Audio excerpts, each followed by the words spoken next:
Sava. What was your dream when you were a kid in Germany? I don't remember if I had any special dream when I was a kid in Germany.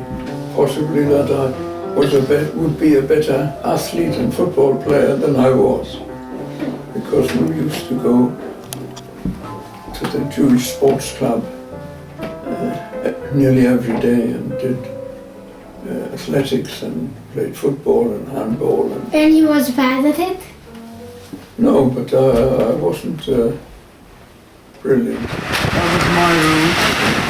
That was Walter's room. That's part of the dining room, which is at the corner. And the lounge in my parents' bedroom was round the other corner. And where's the entrance? On this corner? The corner there. Massive! They had a bakery down here. My mother used to knead the dough on a Friday, send it down to be baked. Enormous. Enormous. Huge rooms. Very, very. And the rooms, the furniture was so big, it was useless. Most of it was too big for England. But we took a few things with us. It was all railway property, and the goods used to go along there.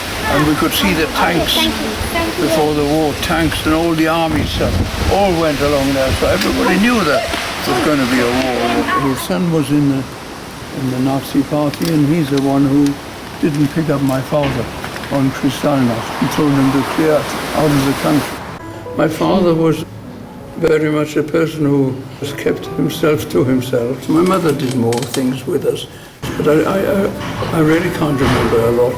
It's a long time ago. Yeah. No, really? Yeah, really. Nearly 75 years. My father wasn't a talking person, so if you don't ask, you don't get answers.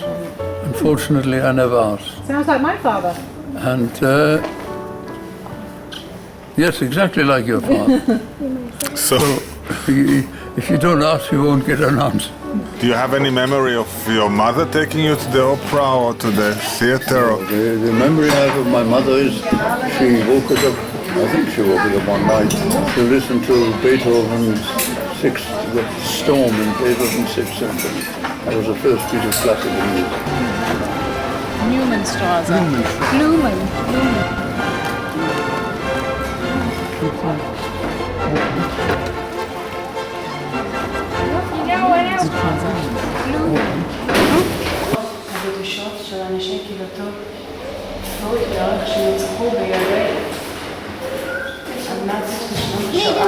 This was the playground for the school. This is where they played outside. And where was the school? This building or this building? No, this was the school. Both buildings? I started going to school, as the children all did in Germany before the Second World War, at the age of 6. And this is the school I went to, the Yiddish Realschule Fürth, which was founded in about 1885 or something. I was reading a day or two ago on the iPad. And we used to walk to school, except in the winter where we took the tram. And I used to meet friends on the way. And I think it took about 20-25 minutes. And my late father also went to this school. He went to the secondary school. And of course, my older brother, Walter, he was 2 classes above me. And Henry Kissinger was 1 class above Walter. Could you say about yourself that you were a good student, that you studied hard? And No idea whether I was a good student. I was never any good at mathematics. I'm not even a good reader of Hebrew today. It wasn't good enough by any means. We didn't learn how to speak, and it wasn't Ivrit, it was all Ashkenazi. To read. Chumash and... so, Like going to Cheder? yeah. you tell us a little bit about how you spent the time like after school with your friends. What did you do? Well, that's very easy to answer. There was a Jewish sports club in just past where we used to live, about a quarter of an hour walk. And my father was joint chairman of the sports club, And Walter and I spent most of our spare time going to the sports clubs, doing athletics, playing football, handball, every conceivable type of sport that was done. And in the winter we went to the gym. There was a big Nissen hut, as we might call it, a large one, with a iron roof, and it was a lovely gym. There was a Jewish tennis club in Nuremberg, and they used to put water on the tennis courts in the winter, and then we used to go to skate there after school, and we started playing ice hockey, first with walking sticks, and then parents bought us some ice hockey sticks, and it was very nice. It always froze. Winters were always freezing cold, and summers were usually, as far as I remember, beautiful. You were a striker, midfielder, I was a goal defender. Were you cheeky? No, I was a very good boy. Walter was a naughty boy. Or like, What did Walter do that he made him get the honor of cheeky? In Germany, he was a very bad boy in school. He hit the teacher on the head with a book. You know where Harry gets it from? But when he came to England, he was a completely different child. I remember going to the films of the Olympic Games in 1936 in Nuremberg, where there was a very large notice, Juden unerwünscht, Jews, but as Walter and I didn't look like Jews, we went to quite a lot of things where we shouldn't have done, especially sport. do you feel any competition or like strained beside kids who are not Jewish or Christian? We didn't have anything to do with non-Jewish kids. Oh, you didn't meet them at all? No, all we did with non-Jewish kids, when we used to leave the sports club, they used to wait in for us to attack us with stones and things. And we threw stones back, and we used to have fights.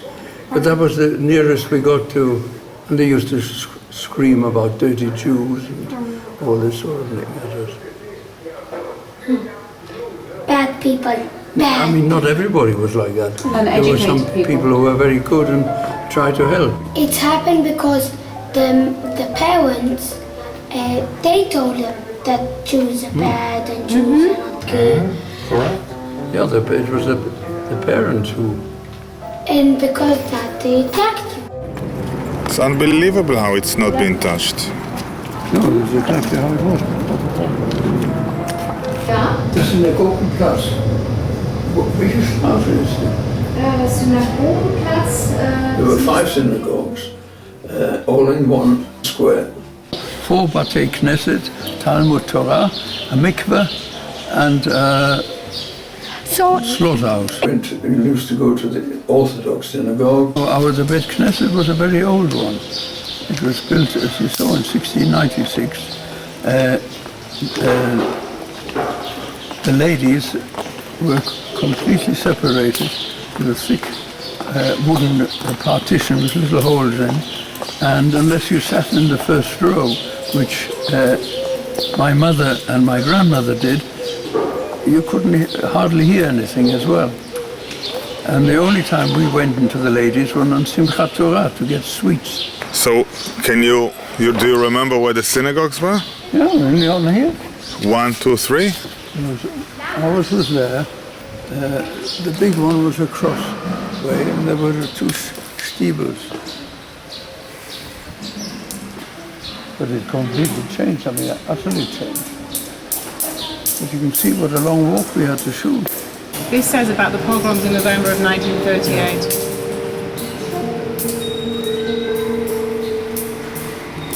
We were very dati in those days, and Shabbat was, for us, a proper Shabbat. In Fürth, there was an air roof, so you could carry on Shabbat. It wasn't like the air roof they have now in modern towns with a bit of string, and a proper city wall. On Friday night, we always used to go to my grandmother. That's my father's mother.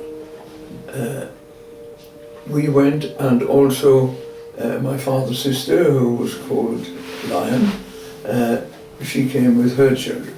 Later Seder we always had with the lions. The first Seder either at our house and then the second Seder at the lions. Was there ever kind of a pogrom? This. Not this. Fürth was the only one of the very, very, very few cities in Europe that didn't throw out the Jews. There were Jews living here in Fürth since 1594, and they were looked after by the Bishop of Bamberg, the Duke of one of these areas, and the Mayor of Nuremberg. And they were the three people, and they could never agree to throw them out, because if one wanted to get rid of them, the other one was worried about losing money, because they had to pay to be protected. So they were never thrown out, until Hitler came along and burned the place. Did you ever come back to the square after it Kristallnacht? No, you kept out of the way. The only synagogue that was left in 1938 was the one in the orphanage, because if they'd burned that down, the whole block would have burned down, and all the other people as well.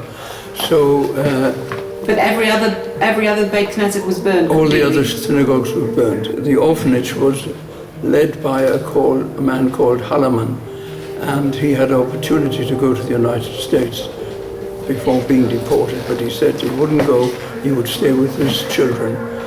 And unfortunately they all went up to Auschwitz. I don't think any came back. Did you ever wish not to be a Jew and not to go through what you had to go through? Yeah, yes. When you were here, you thought, well, you know, the Jewish, you have to suffer all these things. It would be nice not to be like everybody else. But it didn't matter in the end. Must have been very hard to live such a beautiful area where you have so much nature around and a beautiful city. No, it wasn't hard at all. It was so bad Was bad. that we were pleased to get out. Yes. After Kristallnacht, Crystal Night on the 9th of November, the whole community was, the schools were burnt, the school was closed. A lot of the men were in concentration camps.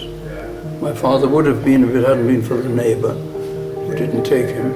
So my father went and took a train to Amsterdam because he used to travel a lot in Holland anyhow. And fortunately, when somebody came to collect him, he wasn't there. Everybody was very frightened, and my parents arranged us to get out within a month. When we left on the 7th of December, 1938, on Kurt's birthday. We knew, even at the age of 10, you realized what was happening. Kristallnacht was when the German Nazi militias to attack Jewish shops, burn all the synagogues, and any other Jewish property that they could destroy. In some towns the people wouldn't allow it. In others they all helped. And here they helped? Probably. So all this house was like... I have no idea. I can't tell you anything because He only ever came once. All I know is they were making brushes. It was called Tyne Pencil Fabrik. In 1938, the Jews weren't allowed to own any business, so they either had to close it or sell it to a non-Jewish person. So my father sold the business to his foreman, who was called Mr. Defet.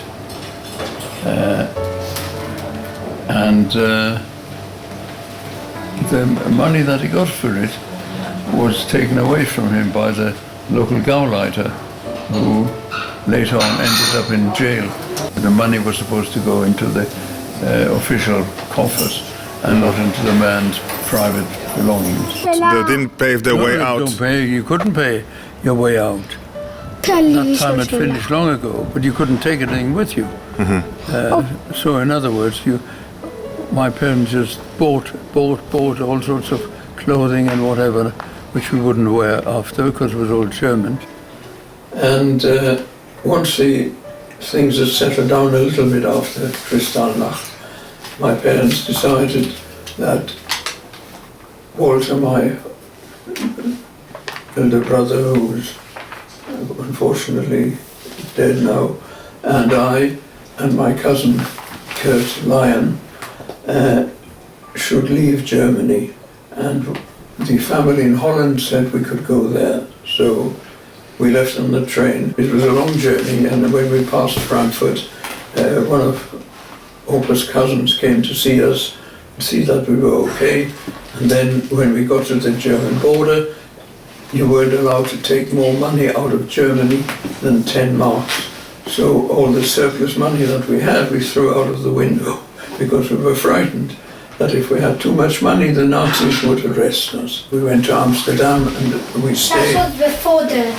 We stayed with Opa's aunt, and Walter and Kurt went on to England by themselves, and I stayed and waited for my parents to come. And I stayed in Holland till March of 1939. And we went from the Hook of Holland in a boat to Harwich, which was where most of the refugees came across. We got permission to come to England because Opa was going to open a factory in Newcastle or Gateshead in order to provide employment for people here who were out of work. Where did you get the capital? He borrowed £500 from his cousin in London and South Africa. Just as the business started, of course, the war broke out, and then my father was interned. So they had to close the factory. And then when it restarted, it really got busy. And at the height, we had 300 workers working. You have friends? No, I didn't know anybody at the school. Nor did he speak any English. How did you learn your English? Well, I learned English mostly when I was evacuated, because then you had no choice. The people didn't speak German, so you had to speak English. This is Lansdowne Crescent in Carlisle, where I was evacuated. Evacuated? The children were all assembled in the corner around there.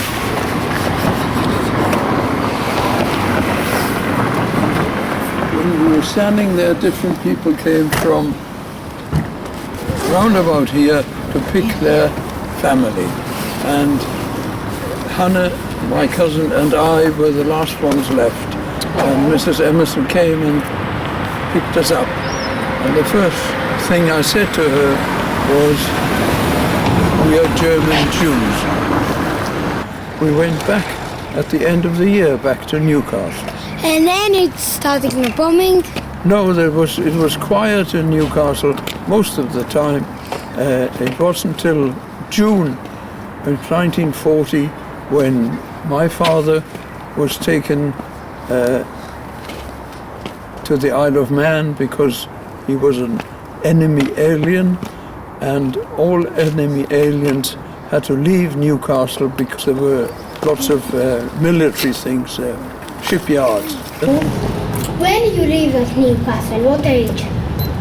10-year-old, like you. Here we lived with my father, my mother, my brother. And then you evacuated? I was evacuated after. It's 51 Solway Road, where I was evacuated for a year to Mr. and Mrs. Beatty.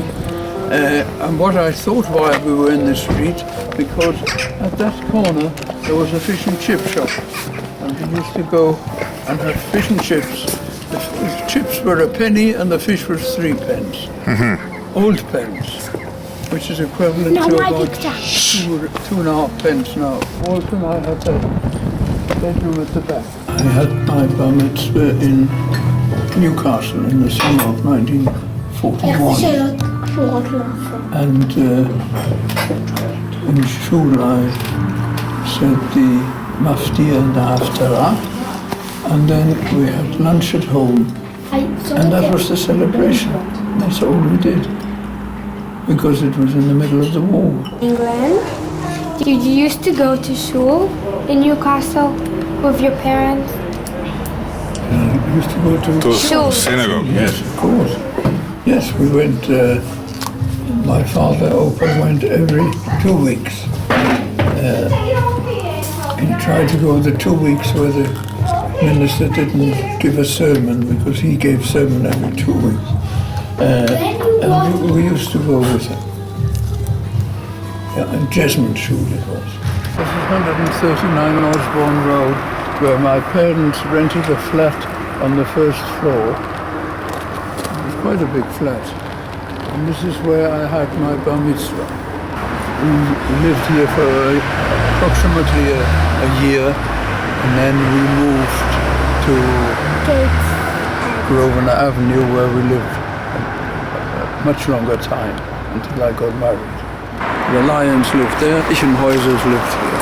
And you were in Ichenhäuser then, or Ichenhäuser. when did you move to Ingram? After the war, once you got naturalized, you couldn't change your name if you weren't naturalized. We got naturalized in 1946. Where I lived from the summer of 1942 till I got married in 1953. Walter and I started going to the football. On your own? On our own. How old were you? 15? 1944, what was I? 18. And then your father joined? The accountant we had was a very good friend of Stan Seymour, who was a director of Newcastle United. And so my father, with protector, got a season ticket, which was a great treasure in those days, because you couldn't get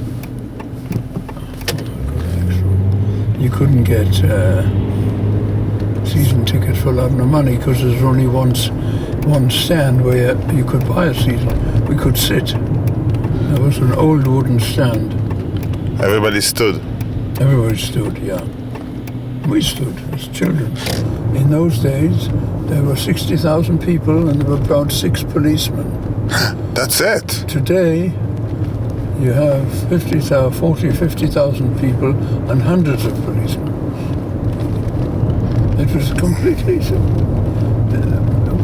everybody was friendly, etc., etc. And now you have good seats, beautiful seats. Yes, now we've got good seats. What's that house? That's the first house I lived when I was married. Michelle and David were born next to this big pub.